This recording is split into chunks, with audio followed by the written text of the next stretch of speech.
네, 조금 전 들어온 속보 소식 하나 전해드리고 말씀 이어가겠습니다. 이 특검팀이 우병우 전 청와대 민정수석에 대해 구속영장을 청구했다는 소식 들어왔습니다. 우병우 전 수석은 직권남용, 그리고 직무유기, 위증 등의 혐의를 받고 있습니다.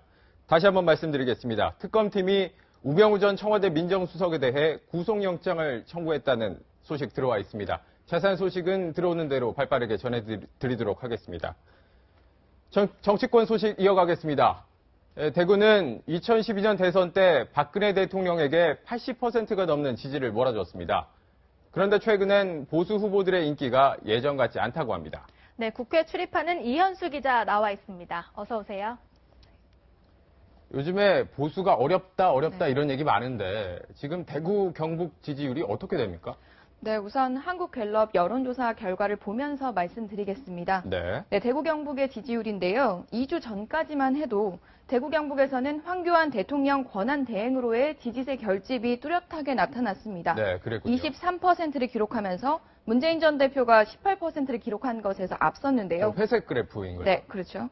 그러나 지난주 갤럽 조사를 보면 한 주가 뒤에 지난 조사를 보면 황 대행이 15%로 떨어졌고요. 네. 문재인 전 대표가 24%, 안희정 충남지사가 19%, 1, 2위를 모두 차지한 것을 알 수 있습니다. 네, 분위기가 확 바뀌었군요. 그렇죠. 보수 후보가 모두 3위권 밖으로 밀려난 겁니다. 네. 그리고 또 정당별로 봐도 마찬가지인데요.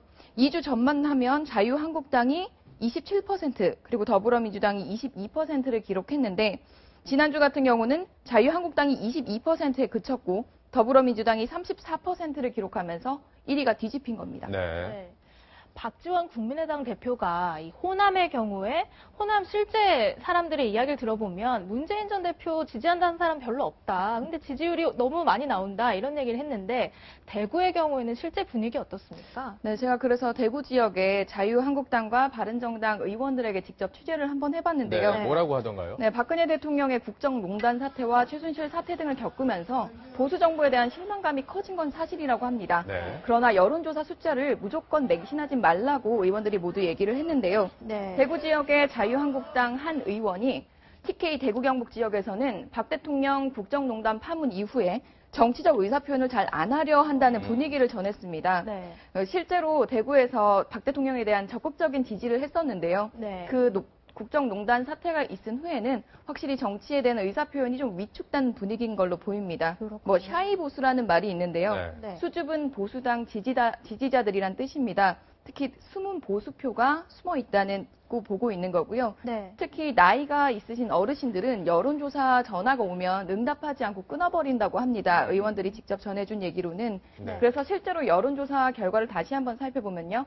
없음, 모름, 응답 거절이란 수치가 20% 이상으로 꽤 많이 높게 나타나는 것으로 네. 보입니다. 이 말은 그렇게 하더라도 위기감은 있을 수밖에 없을 것 같은데 지금 보수 지정이 대책은 마련하고 있는 겁니까? 네, 지난 주말 유승민 바른정당 의원이 대구를 찾아서 이런 발언을 했습니다. 먼저 들어보겠습니다. 네.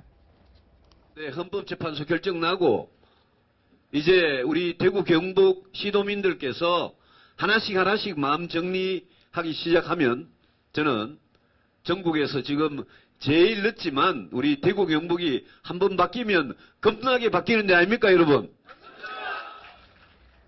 네, 유 의원의 발언은 탄핵 결정이 나면 어느 정도 길 잃은 보수 표심이 정리가 될 것으로 보고 네. 있습니다.